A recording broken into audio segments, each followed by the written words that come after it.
Mi nombre es Linney Marlene Pérez Cruz, estudiante de Derecho de la Universidad Virtual del Estado de Guanajuato, con número de matrícula 210-30-173. El módulo que presento es Derecho Procesal versus 1.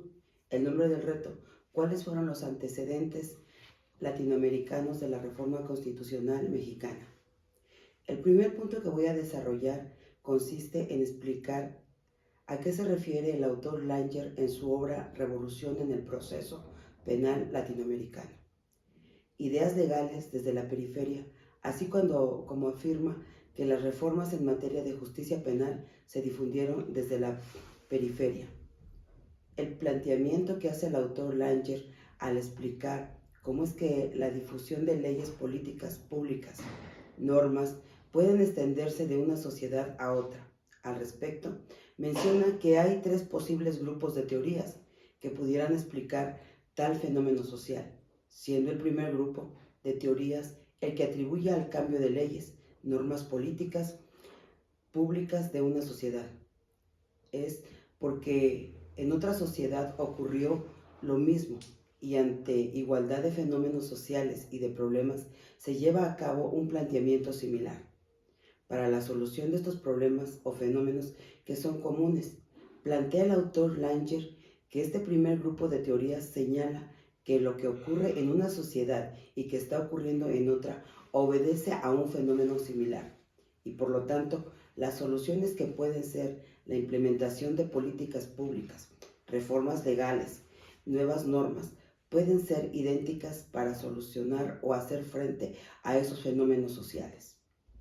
Un segundo grupo de teorías, identifica el autor, son las que se cree que estas reformas legales, nuevas normas, implementación de políticas públicas, obedece a que los países más grandes o llamados centrales primero hacen esas reformas, implementan políticas públicas, insertan leyes en sus cuerpos normativos.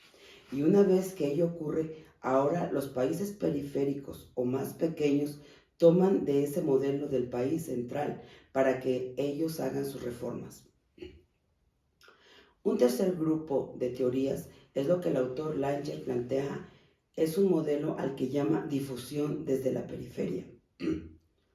Lo que significa que en los países periféricos empiezan a producirse movimientos, nuevas formas de pensamiento, redes, cambios que no solamente transforman ese país periférico, sino que además son un mensaje a otros países de lo que está ocurriendo en ese país periférico. Y toda esa transformación por la implementación de reformas, nuevas leyes, políticas públicas, hace que un país, aunque sea central, también pueda realizar los cambios que son necesarios para su sociedad. A eso se refiere el autor Langer cuando afirma que la reforma en materia de justicia penal se difundieron desde la periferia. El segundo punto que quiero tratar es que lo que distingue a los códigos inquisitorios y a los códigos acusatorios en Latinoamérica. Al respecto, debo decir que los códigos inquisitorios tenían las siguientes características. El proceso penal se dividía en dos fases, la investigación preliminar y la fase de juzgamiento y de determinación de la etapa. El juez estaba a cargo de la investigación o preliminar y tenía un rol de juzgamiento durante esa etapa. La investigación preliminar era de naturaleza muy inquisitiva, era secreta para el imputado y para su abogado. El mismo juez que estaba a cargo de la investigación preliminar era el mismo que juzgaba y la fase del juzgamiento era escrita. Por otro lado, el código de acusación tenía las siguientes características. El juicio era oral y público. Se concedía más derechos al imputado en la investigación preliminar. Quien llevaba a cabo la investigación preliminar era un fiscal. El fiscal era un oficial imparcial.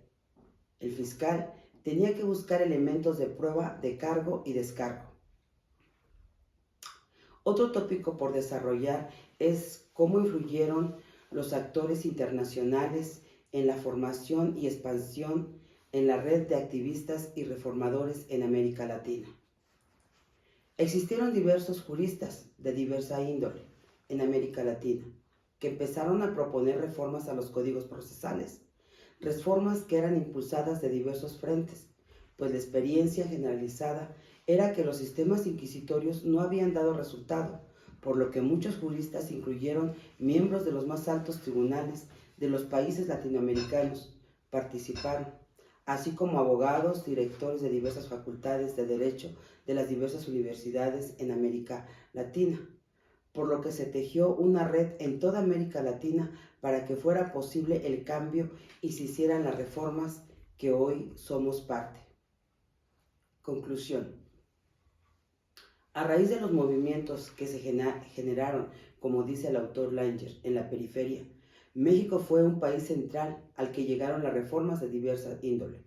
Con ello, se reformaron diversos artículos en nuestra Constitución Política de los Estados Unidos Mexicanos. Estos artículos tienen que ver tanto con la seguridad pública como la justicia penal.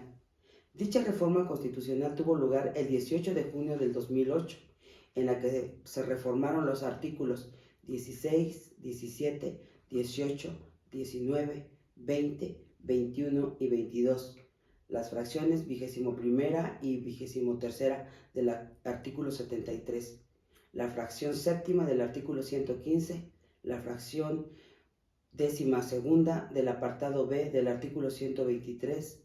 Dichos artículos se relacionan con la justicia penal, pues estableció el sistema penal adversarial, además de que con posterioridad se dio un lugar al Código Nacional de Procedimientos Penales, pasando a ser un sistema acusatorio, el cual hoy nos rige, y otros artículos son para organizar un sistema de seguridad pública.